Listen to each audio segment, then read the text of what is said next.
Cinema చూడటం జరిగింది బయట డెవిల్ ఇప్పుడే.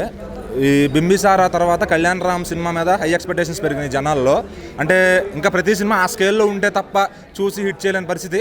అమిగోస్ అనే సినిమా బాగున్నప్పటికీ కూడా కొంచెం దాని స్కేల్ అందుకోలేక అది కొంచెం వెనకబడిందని చెప్పొచ్చు. అయితే ఈ సినిమాలో విజువల్ పరంగా కానీ గ్రాండియర్ పరంగా కానీ ఏమాత్రం తగ్గకుండా ఒక బీభత్సమైన, అంటే ముందుగా మనం చెప్పుకోవాల్సిన గొప్ప విషయం ఏంటంటే స్క్రీన్ మీద చూస్తున్నంతసేపు సినిమా చాలా క్వాలిటీగా వచ్చింది.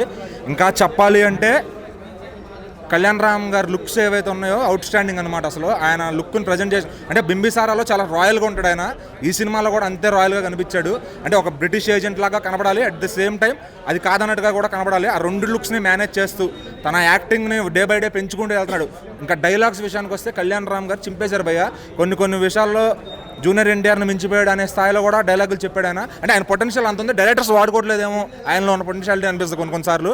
డైలాగ్స్ బీభత్సంగా ఉన్నాయి అండ్ బ్యాక్గ్రౌండ్ స్కోరు చాలా చాలా బాగా వచ్చింది. డీసెంట్ ఉంది మూవీ. ఫస్ట్ హాఫ్ వచ్చేసి ఏంటంటే మనకు క్యారెక్టర్స్ ఏవి కూడా రివీల్ అవ్వదు. ఇది కొంచెం ఏజెంట్ లాగా, అంటే కొంచెము సిఐడి లాంటి మూవీ కాబట్టి మనకు ఫస్ట్ ఆఫ్ ఆల్ ఎప్పుడైతే క్యారెక్టర్స్ రివీల్ అవ్వవో మనకేమనిపిస్తుంది అంటే ఫస్ట్ హాఫ్ నార్మల్గా ఉంది కదా, ఎందుకో కొంచెం ల్యాగ్ చేస్తున్నట్టు అనిపించింది. ఎప్పుడైతే సెకండ్ హాఫ్లో మనకు ఒక్కొక్క క్యారెక్టర్ రివీల్ అవుతుంటుందో సినిమా అరే బాగా తీసిండు అని అనిపిస్తుంది. సో ఓవరాల్గా సినిమా డీసెంట్. ప్లస్ పాయింట్స్ వచ్చేసి కళ్యాణ్ రామ్ ఆయన కెరియర్ బెస్ట్ పర్ఫార్మెన్స్ ఇచ్చిండు అండ్ బీజిఎం చాలా నచ్చింది నాకైతే. నట్లు చాలా బాగుంది. ఎన్కేఆర్ మాస్ షో అనుకోవచ్చు. సినిమా వన్ మ్యాన్ షో అనొచ్చు, కానీ అందరూ చాలా బాగా సాటిస్ఫై చేశారు.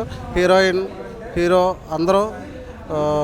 ఫస్ట్ హాఫ్ ఒక లెవెల్లో వెళ్తుంది, second half another level. BGM చాలా హైలైట్గా నిలిచింది ఈ సినిమాకి అయితే.